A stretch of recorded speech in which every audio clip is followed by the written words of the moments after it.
A man whose eyes sparkle when he speaks of India and all that is Indian, who describes his discovering India way back in 1968 as a lucky twist of fate, His Excellency Abdulnabi ALSHOALA. One cannot but introduce this iconic Bahraini businessman without a reference to the subcontinent. An alumnus of Mumbai's St. Saviour's College, one of India's esteemed educational institutions, His Excellency ALSHOALA holds his passion for India so close to heart that he is the founder chairman of the Bahrain India Society, established in 2008. Bold and elegant, the man with determination once dared to choose his passion for business, leaving behind secure jobs, established the Alfanar Investment Holding and is currently the advisor to its board. An author himself who penned a book titled Gandhi and the Issues of Arabs and Muslims, His Excellency ALSHOALA is also the chairman of Dar al-Balad for Journalism, a name renowned among the country's news outlets. The former Labour and Social Development Minister is a man with that wisdom that he believes the key to generating jobs is to fit the training to the market needs.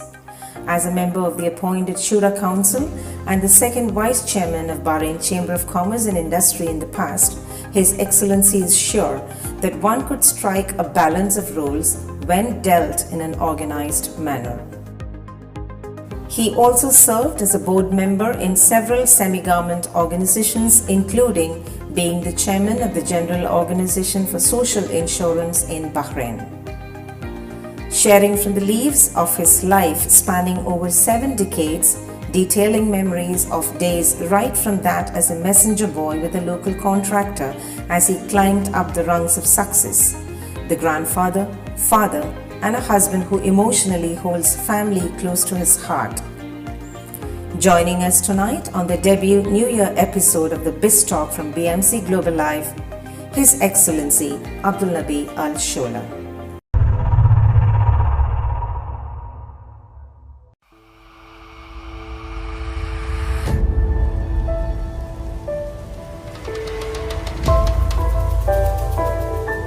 Good evening, a very happy New Year to all our viewers from BMC Global Live family. And this New Year, on the very first episode of 2021 on BIZ Talk, we have a very special guest, Elegance Defined, former Labour Minister, Shura Council member, and advisor and founder of Alfanar Development and Dar al-Balad Journalism, none other than His Excellency Abdulnabi ALSHOALA.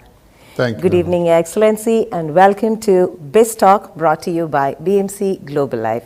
It's indeed a pleasure and honor for us to have you with us this evening and this very first episode of BIZ Talk this new year.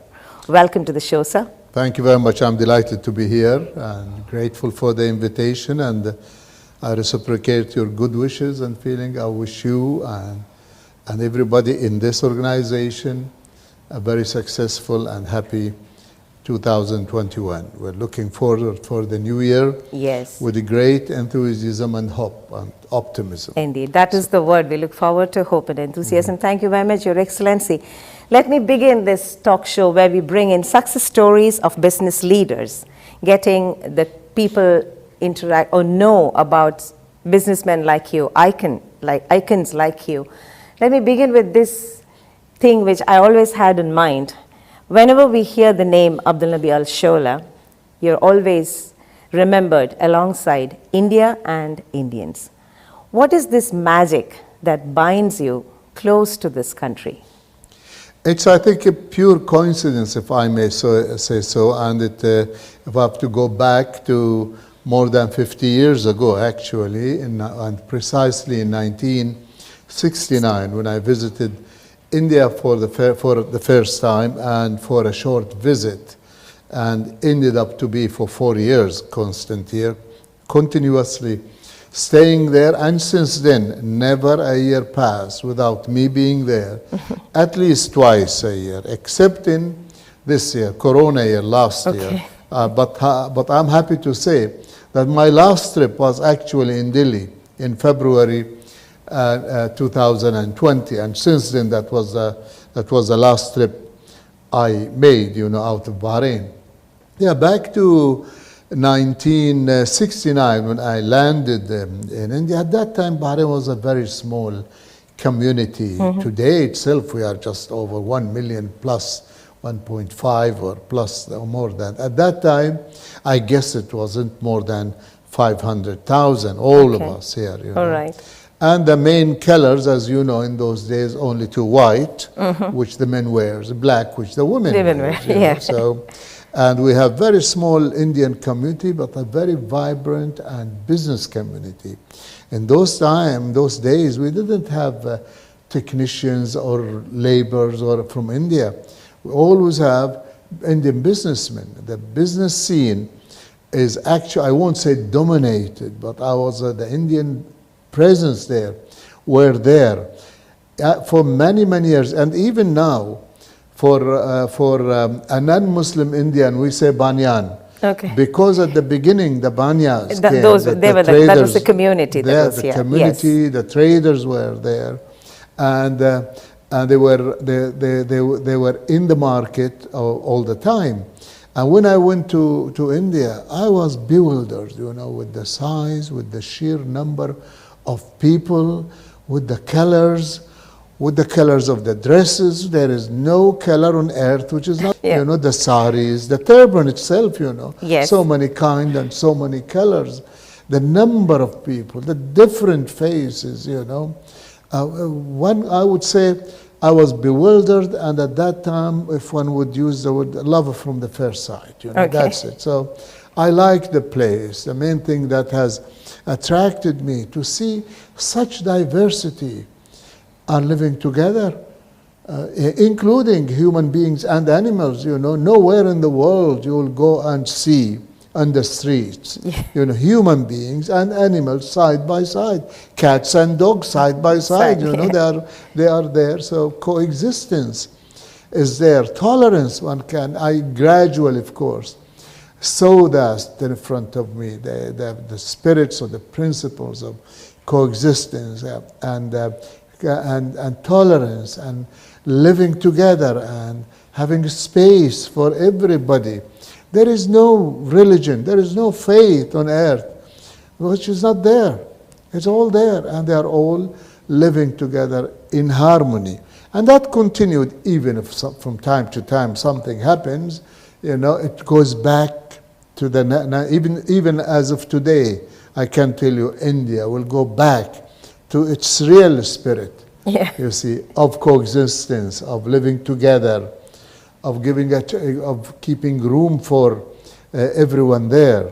There is no country in the world that has received people who left their countries out of torture and went to India. All faith, all religions went there. So that is the land where everybody lives together. We have seen in the history of India, there are times when there are some eruptions. But again, it disappears, it goes back. If I use that term, Muslims are safer in India than anywhere else in the world. I can say that. Yes. So having said that what was which has attracted me, the colorful, the diversity. I went there. I was going on my way to go to England to study, to go to the university. I stayed there. I said in addition to the academic education in the institutions, on the educational institutions, this is a whole university. This life is a whole university. You will learn everything from there, and that was true. I've never regretted being there for a second. The passion with which you speak about India and Indians, it makes me really proud. Thank you, Your Excellency, for that beautiful start of this conversation. Those who joined us just now, this is Best Talk from BMC Global Live with His Excellency ALSHOALA.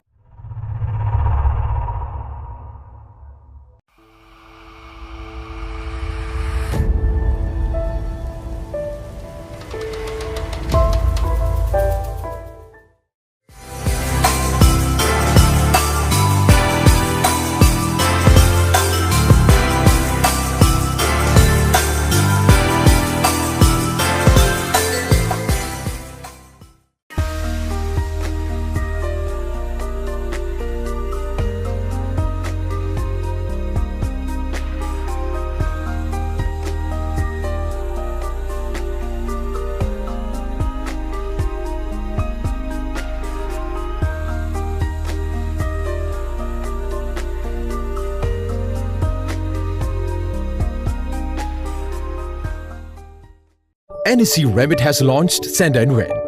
Download NSE Remit app now.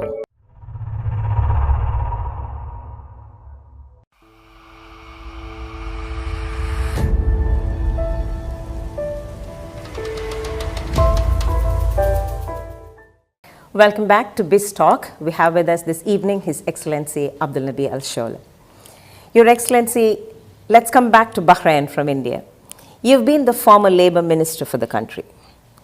And after all these years, how do you look at the labour market scenario in Bahrain? And if I may also ask you, like, how do you envisage, or what should the future be like? What is your vision about Bahrain's labour market? It's very promising and very stable labor market condition we have here.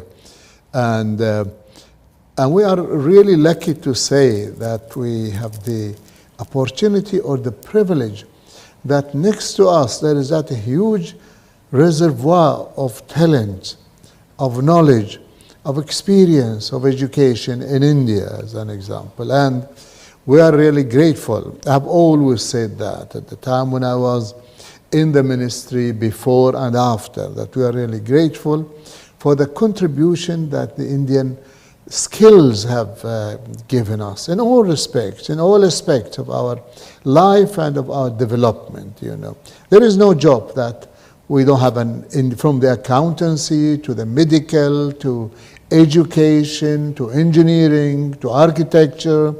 The whole walk of life, they are all there. Even in our own homes, you know, there is no home without an Indian influence to the extent that the Indian food became our food. So the labor market has that opportunity or that advantage of having an easy access to the labor market. I've always said that both the countries should work together to enhance the quality and opportunity of the labor contribution here by not having majority of them in the semi-skilled and non-skilled. We should uplift that contribution to skilling more the people who will come to join, because the economy will change now. Yes. There will be lesser and lesser need for manual contribution. Correct. So you have to be ready. Now we all knew, because of the technological advances, there have been a lot of talk, and this is happening gradually, that many jobs will disappear. Yeah, precisely. And there will be requirement for a more qualified, a more talented, a more skilled people to take advantage of the market condition here. Now with this corona thing of last year has made the situation even more complicated, if I would say, which is speeding the need for quality more than quantity. That's right. Okay, and although there will be new jobs coming now, and new opportunities coming as well, because this situation have shown that there are opportunities now, jobs now created. And I think it's more of innovation now. That's right. Isn't it? Yeah. The innovation has become very important. Now we believe that the economy will grow.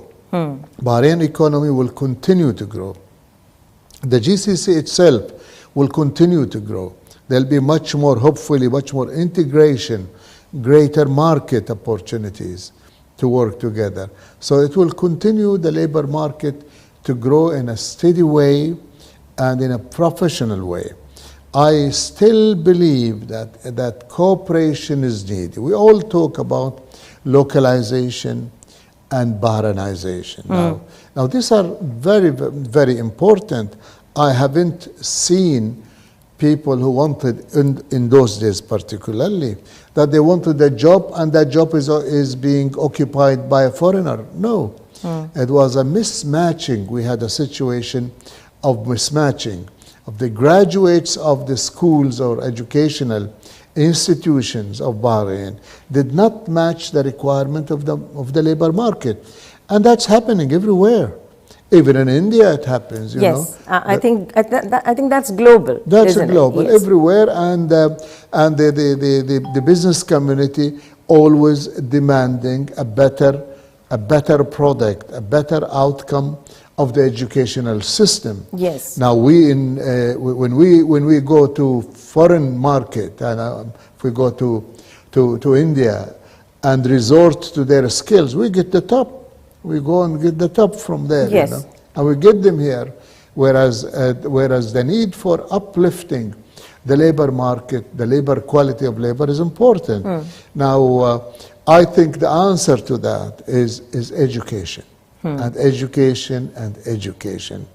One has really to look at the education, constant development to match with the changing environment.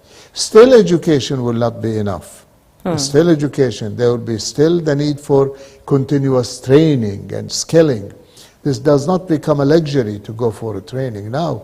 Yeah, exactly. And I think labor and education are two segments which always have to go hand in hand. Absolutely, you know, without it, I think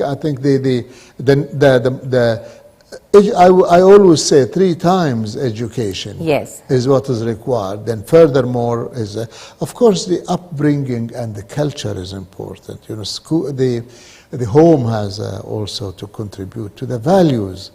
The people who will appreciate the value of working, you know, that comes from home.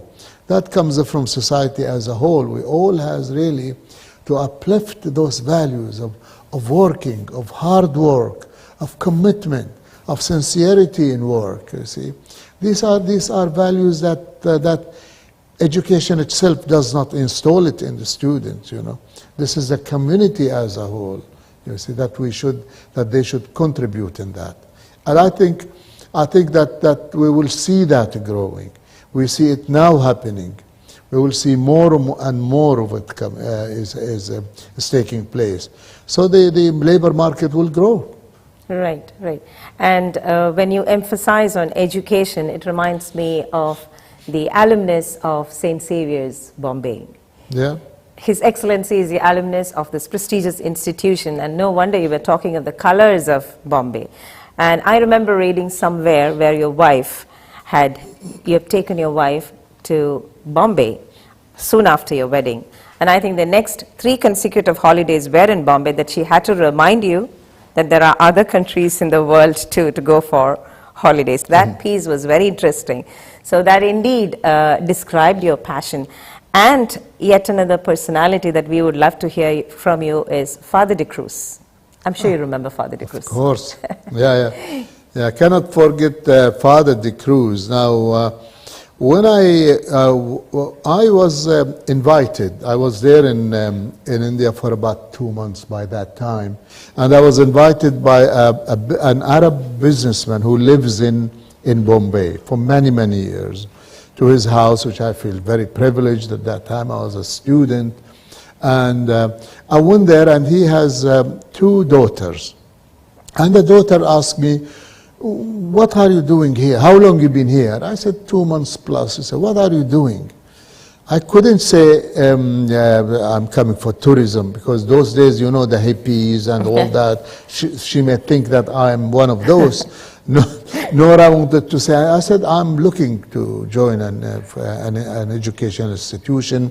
It will open soon, the academic year, so I'll join them. And she said, "Which college you will join?" And I heard of this St. Xavier's College, so I told him, I'm going to join St. Xavier's College. Okay. And the young girl jumped and said, "You will join? There is no chance. There is no way." Last year I applied. I'm a graduate of St. Mary's Schools, and they did not accept me. And my sister also a graduate of St. Mary's Schools, and she's applying for this year, and we don't think she will get an admission. You think you will get? And she started laughing, you know, at me. Okay. That's one. And then to cut a long story short, until I left home, they're telling me, "Good night, Mr. St. Xavier's College." Okay. So I went, I said, "What is going on? Why not I try?" Next day I put on my suit and my tie and my briefcase and took a taxi, St. Xavier's College.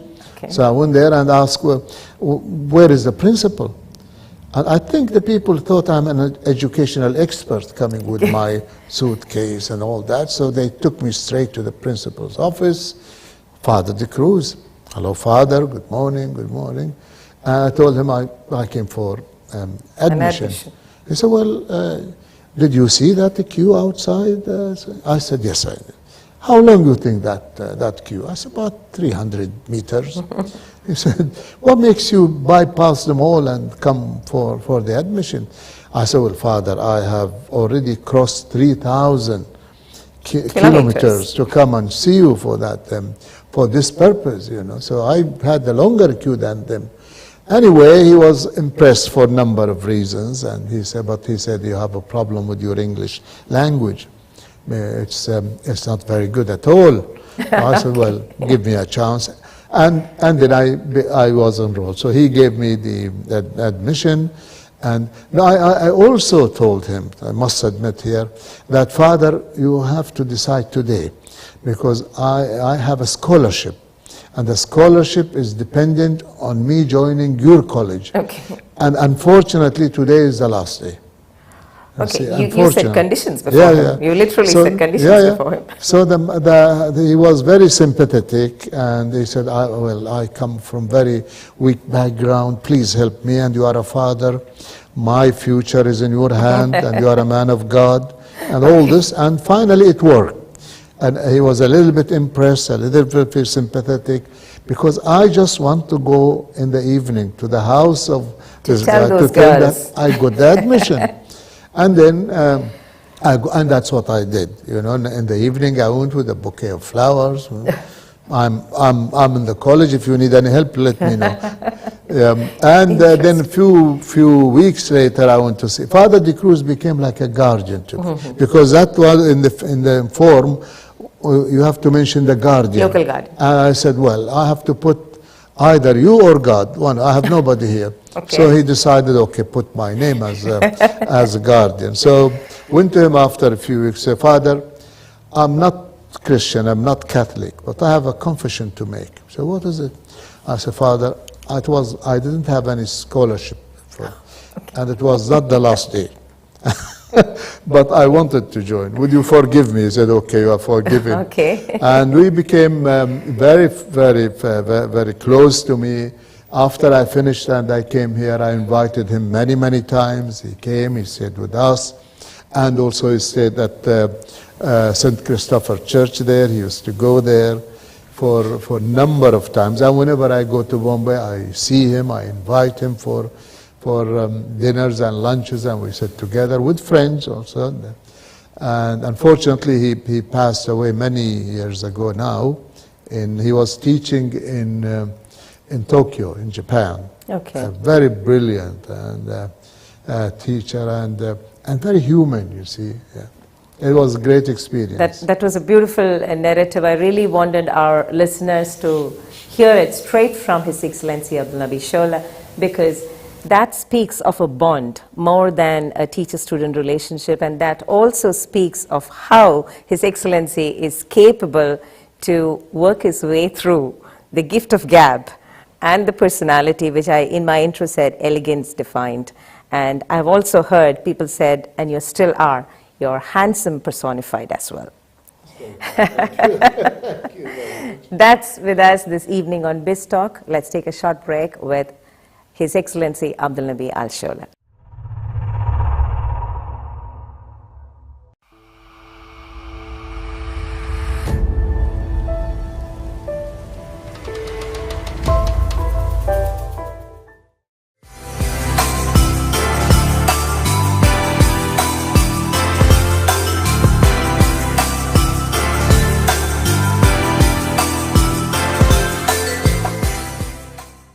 NEC Remit. Send money online to India. Credit in seconds with great rates. Download NEC Remit app now.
NSE Remit has launched Send and Win. Download NSE Remit app now.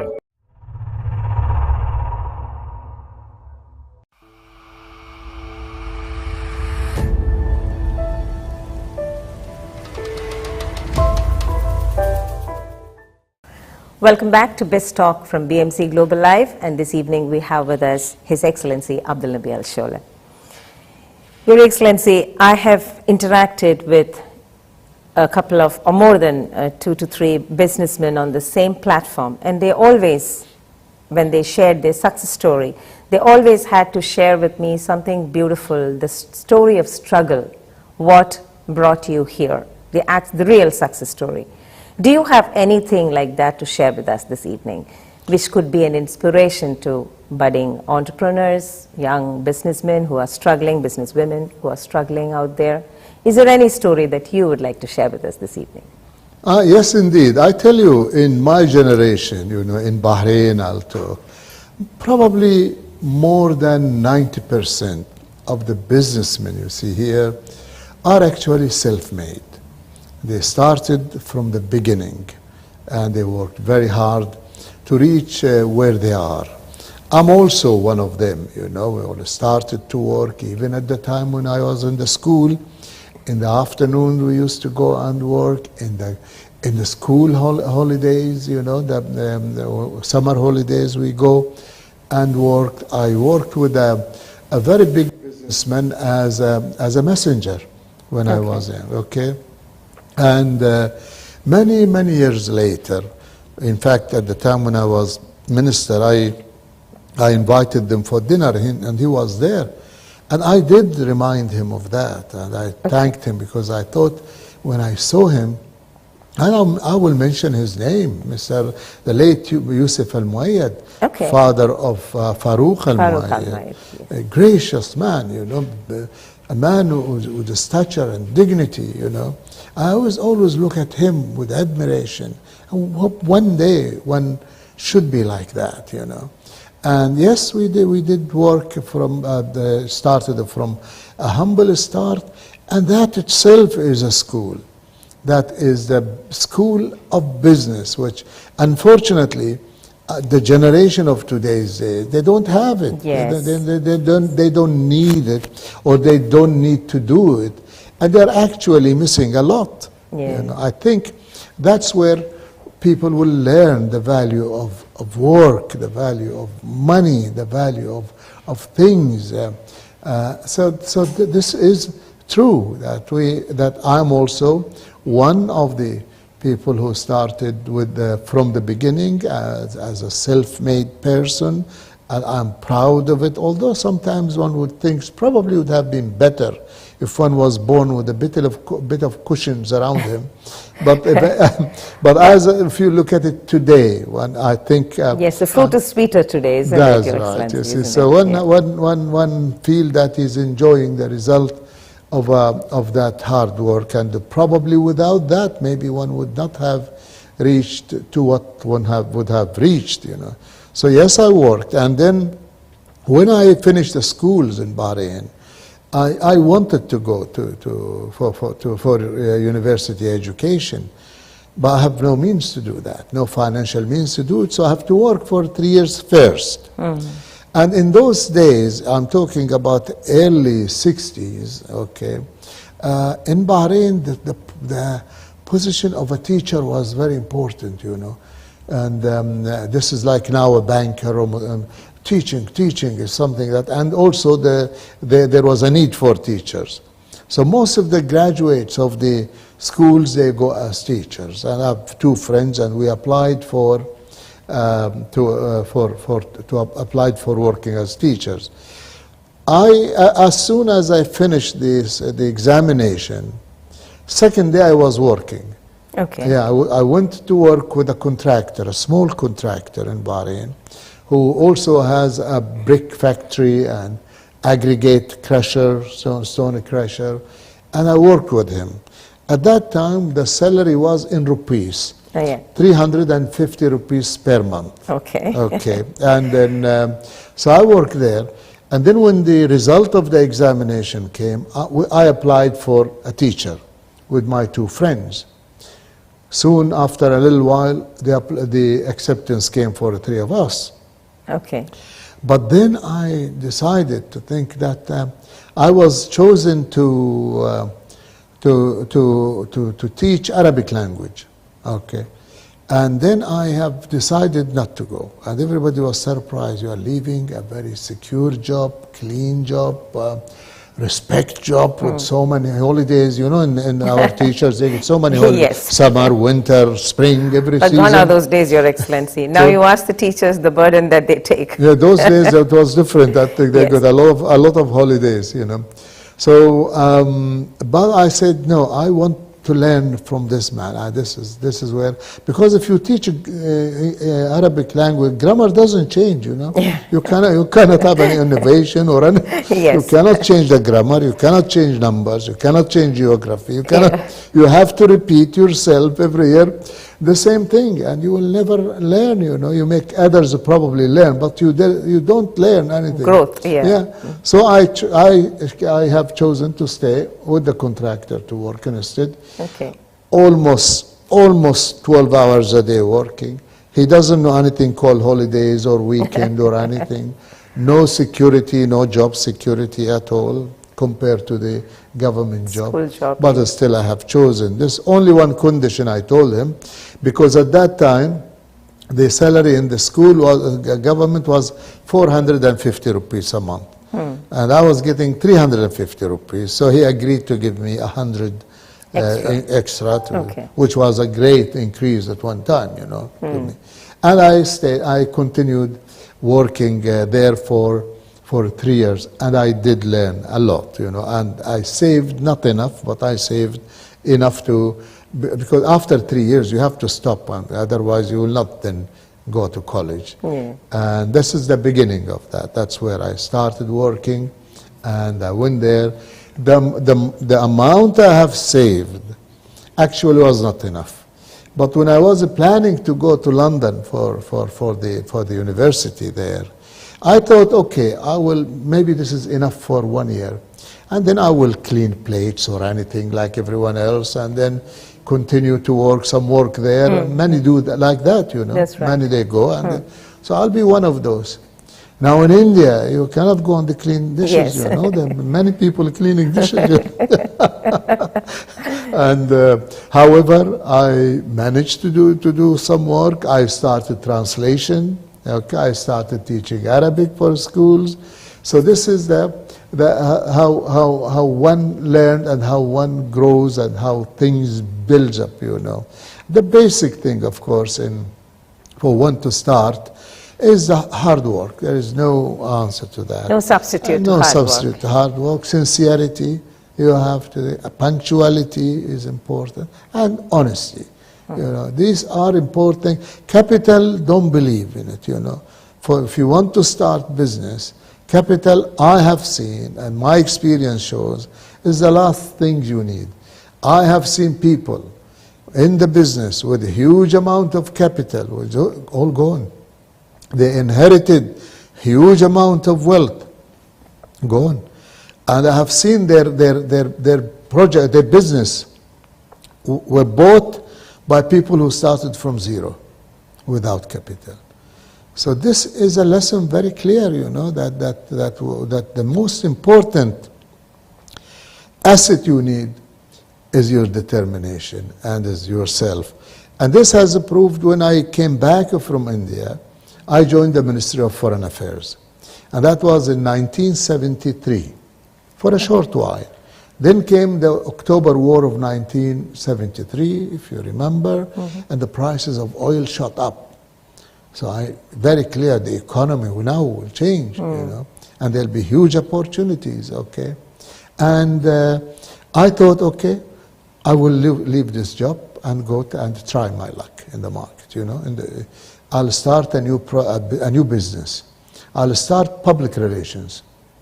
Those days, nobody knew even public relations. Yes, Even and nobody would associate public relations with business. That's right, you know. So this is, and then I decided to resign and start. Everybody at those days, we used to work 6 days a week, and until 1 o'clock in the afternoon. Yeah. So everybody advised me, why don't you try first in the afternoon, and don't lose your job in case you don't succeed. I said, no, I won't do that. I feel I will succeed. I'm 100% going. And this is very important in business, because you said for a young entrepreneur to hear this, never go half-hearted to anything. Yes. You go with full confidence, full trust, full drive, you know. We have a saying in Arabic, you know, Spain was conquered by a commander called Tariq ibn Ziyad. You see, Gibraltar in Arabic actually is Jabal Tariq. Okay. And it is written there. When you go, you find it. So when Tariq wanted to conquer Spain, he put everybody on the ships. He then reached there. He emptied all the ships, you know, everything, soldiers, everything, weapons, everything, and he burned the ships. And he said, you have no choice. Yes. Okay, either succeed or you will be killed. No choice. So I did the same. I brought that example. I said, I'm going to do like Tariq ibn Ziyad. I will burn the ships because I know I will succeed. So this is very important, that in addition to the sincerity, hard work, commitment, punctuality, honesty, you should also have inside you determination, that gut of success and determination. And success comes when you have it. And if you think of failure, that will come. Yes, okay, yes. So I think it's all about having your heart in what you want, right, and following your heart's passion. What more a beautiful message can we hear on this New Year week, on the very first BIZ Talk episode with His Excellency ALSHOALA ALSHOALA. We take a short break.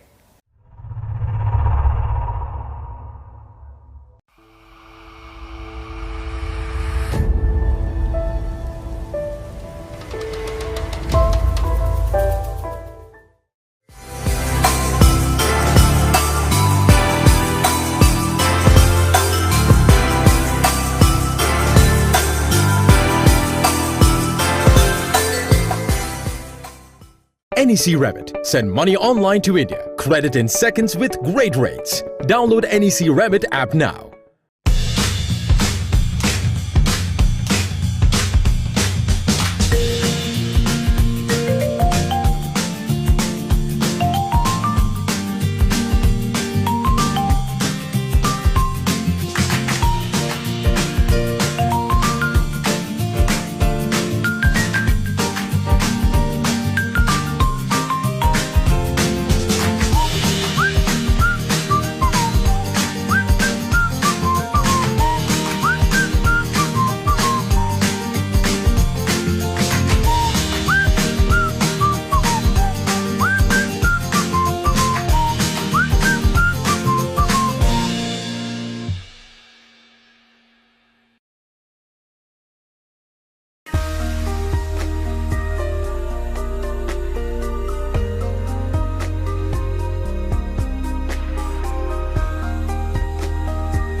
NEC Remit has launched Send and Win.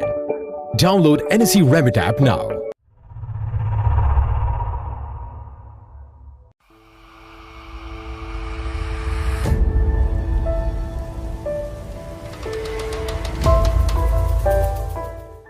Welcome back to BIZ Talk with His Excellency ALSHOALA ALSHOALA. Your Excellency, thank you for that beautiful message which went out to every business person who wants to pursue something that fills us so much with confidence. And hearing it from a person like you, who had spanned through various positions, whether you were the minister, you were a Shura Council member, and you were at the Bahrain Chamber of Commerce, Industry and Chamber of Commerce, you were with the GOSI, and different positions, and the Alfanar, and the Dar al-Bilad. So different hats. But I would like to next ask you to tell us about the business point of view. You were in the decision-making situation Shura Council and the BCCI. Alongside, you were also a businessman on your own. What are the principles that you hold close on to ensure that there is a balance of all these roles?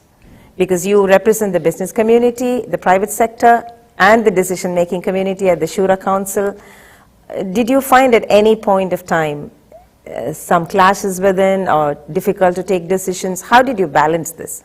It's tough, you know, it's not an easy thing, but I always believe when there is a will, there is a way, you know. You can do that. You can do as many, you know, Parkinson law also talks about the same thing, you know. When you have the will to do it, you can do it and you can maintain the balance, sometimes at the cost of your comfort. That's sometimes also at the cost of your family situation, you see, because you don't have enough time as much as you would love to give to your family. But I'm grateful and happy and I'm lucky to have a family who has shown an understanding and supported me. And this is very, very important. You know, the success of the person starts in his family. If you are able to maintain a happy situation within your family, you manage the relationship. If you fail to manage the relationship of your own family, you can never manage to run or manage the relationship of your business and of your other commitments, you know. And that was possible. So I must say, yes, it was possible. You can organize the time perfectly well. I was running my business. I was in the Chamber of Commerce and in a number of committees for 13 years in the Chamber of Commerce, and I became the deputy chairman of the Chamber of Commerce. At the same time, I was also appointed at the Shura Council, and I continued to be there, and I was with another public social organization or social community organizations, societies, etc., philanthropic societies, trustees of a school, Al-Bayan School at that time. Sorry to cut you, Excellency, I think you must mention of Bahrain India Society, founded by you, isn't it? Of course, that's in the blood, you know. Yes. Yes, indeed. So it is at that time, the Bahrain India Society came later. Okay. And at that time, and then came, of course, the ministerialship, where I have to resign from all the other organizations, including the Chamber of Commerce, etc. And then the ministry took all the time, including my business. I have to relinquish the business to my family to run it. And and at that time, the ministry, like now, it's Ministry of Labor and Social Affairs. Now it is called Ministry of Labor and Social Development. And it is a full-time job. Yes. And especially at that time, it was not an easy time politically in Bahrain, and the unrest of the laborers at that time. We have also they came later also when His Majesty the King took over, and the reforms which took place, the development of the associations as social organization which are needed for democracy.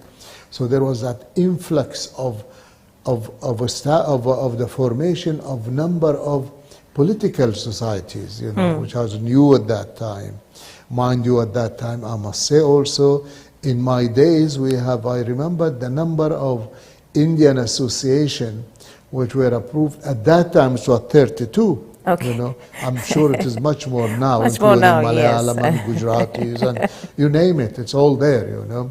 So yes, it is possible, you know, to maintain the balance. But things at the cost of other things, the relaxation sometimes. I'm very bad with the sports. I neglected sports completely. I was in India, when I was in India, no cricket at that time, as it is now. Yes. But in those days, I think it takes 6 days or some, the matches, you know.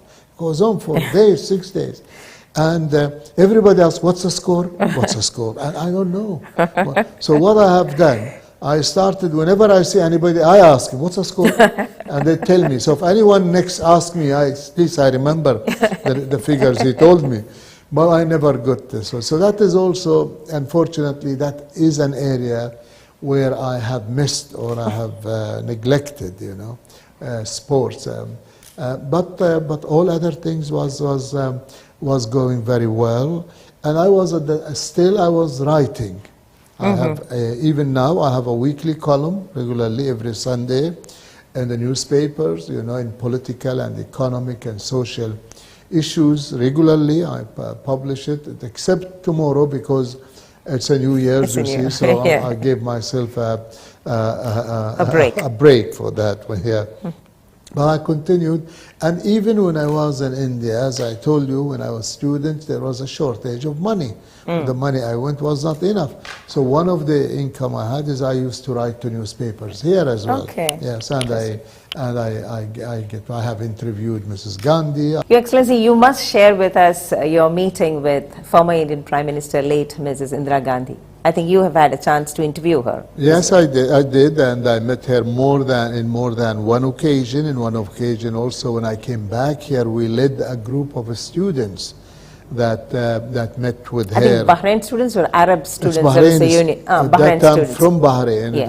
I used to be involved with an organization called United Schools International, which is affiliated to the United Nations, and we were involved into organizing youth exchange programs, students, etc. And when I led the students from Bahrain to go to India, I have managed to get them also to meet with Mrs. Gandhi, which was considered to be not abnormal, but normally students very rarely for a busy person, the head of the country, head of the government, will give a time at the Rashtrapati Bhavan, you know, there, you know.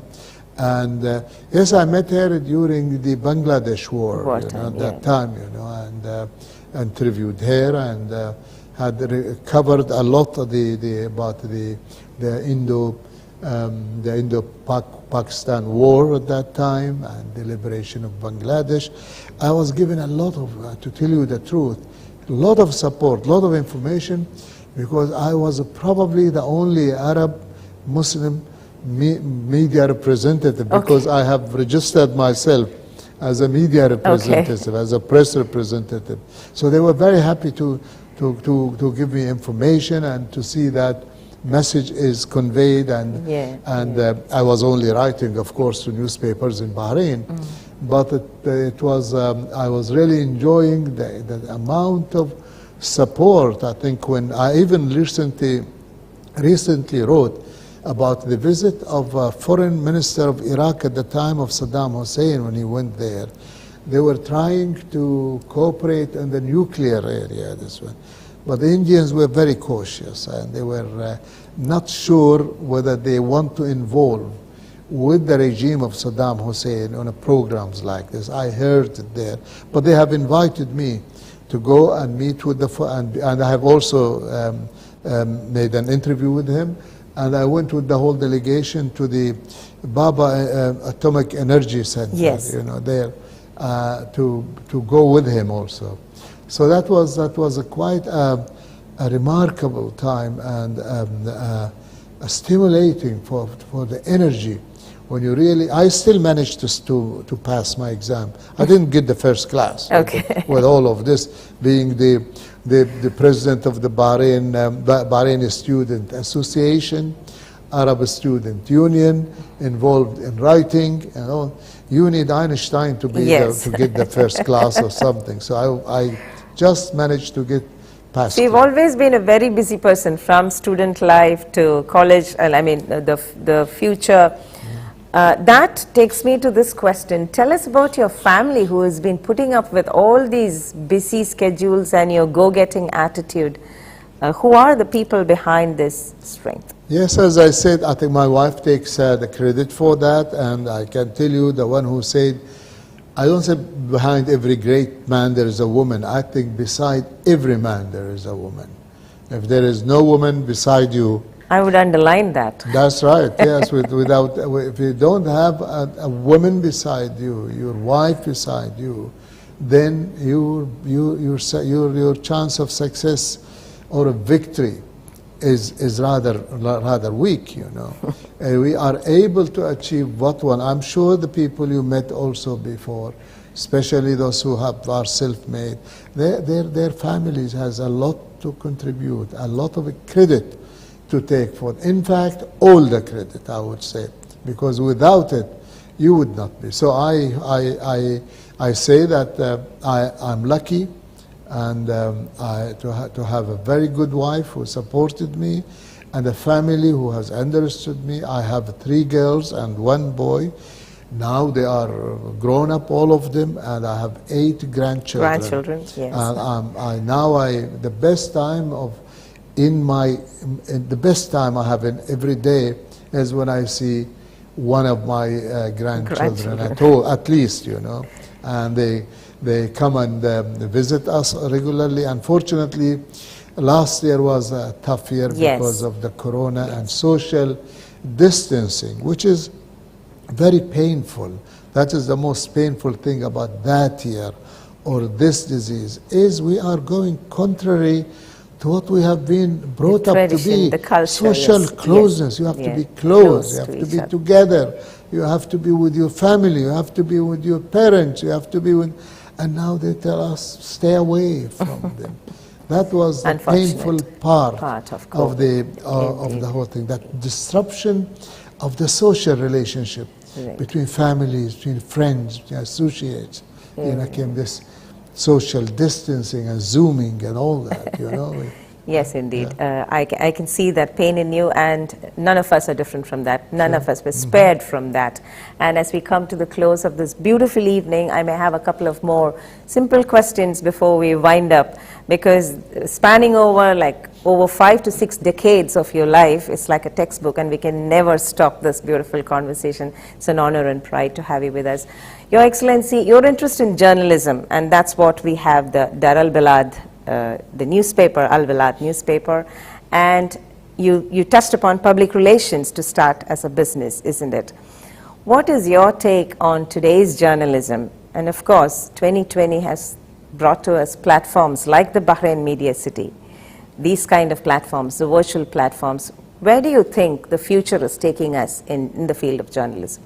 I think the future is even greater, and there's more of opportunities. I remember those days when I used in the 70s, when one would write an article, the pain and the effort he has to put in researching, getting the information. It's so difficult to get it. The amount of reading you have to do, the sources or the resources that you have, the sources that you have to find, the books you have to read, all of that. Now it is in your hand, in your mobile, you know, and in your hand you can do it, and you are sitting there. So it is getting much easier, and the world now is much more communicated, and it has to be communicated, and it will be more communicated. And as such, the media, the role of the media will be essential and will be necessary for human interaction. Now we just said about Corona. Luckily, with the media now, you can't meet your family, but you see them. See them, yes. You see with you, you know. So more and more, the media will have a greater place in our life, increasingly. In business, in social life, and look at the social media, what is happening to us, you know. We can't escape it, you know. So this is important, and I can see this, your project here in Bahrain. This is not only timely, but also very important and very vital, and the community here needs it. There is that need for continuous interaction. You are playing like the ambassador, carrying the goodwill and good wishes between our people here to your people there. Yes. And I think this is commendable, and you should be appreciated, and you should be supported in any way. And I'm really grateful that you gave me this opportunity to be in your program. No, the pride is ours, Your Excellency. We thank you indeed. And touching on that point, we must refer to your book on Gandhi. We cannot skip that. You as a journalist or a writer, what made you write that book? What was the vision behind it? What is the aim behind it? As I told you, when I landed in India in 1969, India was celebrating the 100th anniversary of the birthday of Mahatma Gandhi. And at that time, there were only a few years since the independence, and everybody see with the gratefulness and with the pride what he had, and with also sometimes with pain and sorrow for his tragic end. So he was there. And being a student of politics, you know, there I took political science and public administration. So Gandhi was there with me all the day in my studies, because I have to take political development in India, history, political development, everything. So Gandhi there, Gandhi everywhere there. And also what has impressed me and touched me, that life in India going on based on the diversity and the unity there, people living together, coexistence and peaceful understanding. And that is, I believe, and I still believe, that the root of that is indeed in the Indian culture and in the Indian spirit.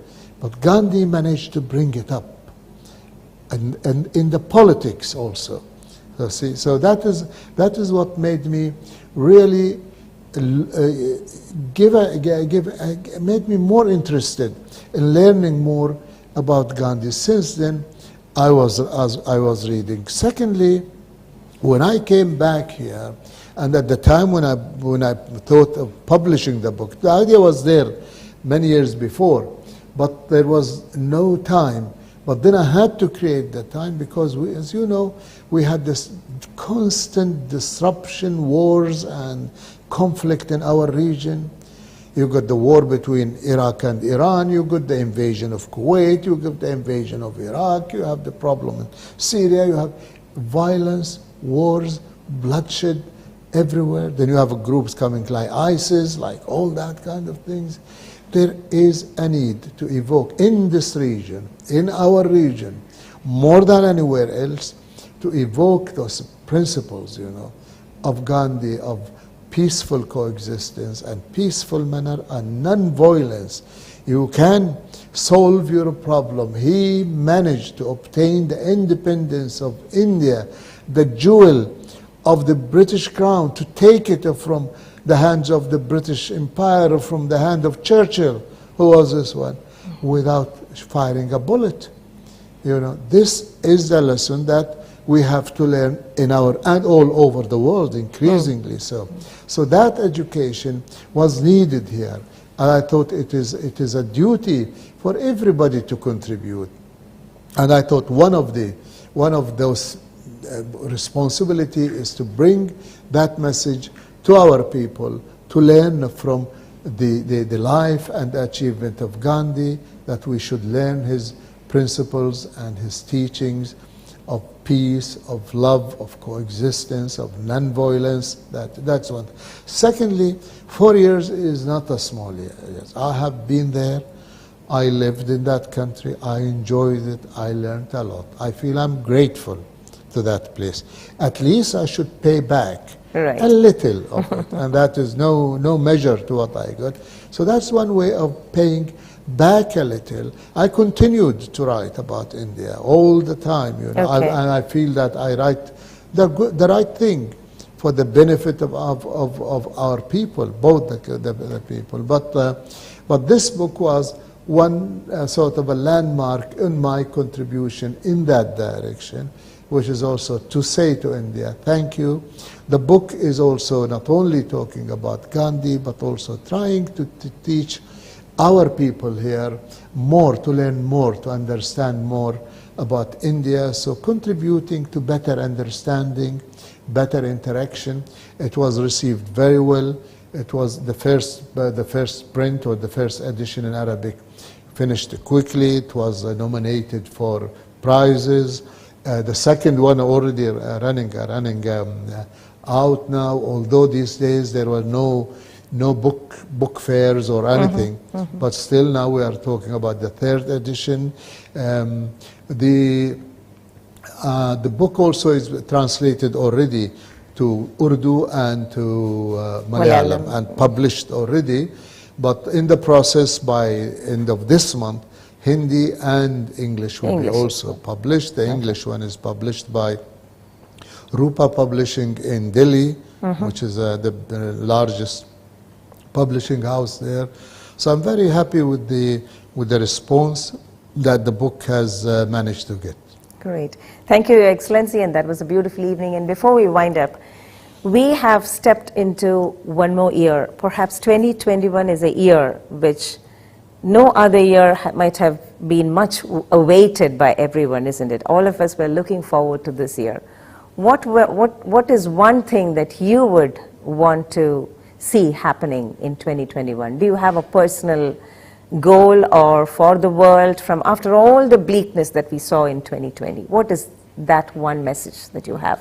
I think last year has made us very humble in our expectation and in our aspiration. I think the one would like to see, and the hope that we all have, is that at least that disease should really be controlled and should be eliminated from the human beings. And I believe once that is done, the future is bright and prosperous. I think people now have learned a lot in this situation, in this year, with this disaster, I would call it. We have learned a lot. We have learned a lot of values also. We have appreciated a lot of things which we used to take for granted. Precisely. You know. Now I think the whole human race, and I think our region and India is included, and probably they'll be in the forefront to see that we catch up now. Yes. With what we have lost and what we have missed, and to be able to explore more opportunities, and we are capable of that. Thank you, Your Excellency. That was a beautiful interaction on BIZ Talk with BMC Global Live. So as we come to the end of the show, we have a token of appreciation to Your Excellency, Mr. ALSHOALA ALSHOALA, and may I invite Chairman of BMC Global Live, Francis Kaidaratha, and Administration Director, Sudhi Puthanvalikara, to come forward and hand in the memento. Your Excellency.